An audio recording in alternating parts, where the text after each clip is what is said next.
సంవత్సరం వైశాఖ మాసం వసంత ఋతువు ఉత్తరాయణం శుక్లపక్షం తిథి పౌర్ణమి రాత్రి 10:52 వరకు. నక్షత్రం స్వాతి మే 2 ఉదయం 4:35 వరకు. వర్జ్యం ఉదయం 8:25 నుండి ఉదయం 10:10 వరకు. దుర్ముహూర్తం ఉదయం 8:24 నుండి ఉదయం 9:15 వరకు.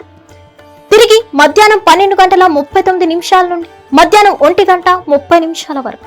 అమృతకాలం రాత్రి 6:56 నుండి రాత్రి 8:41 వరకు.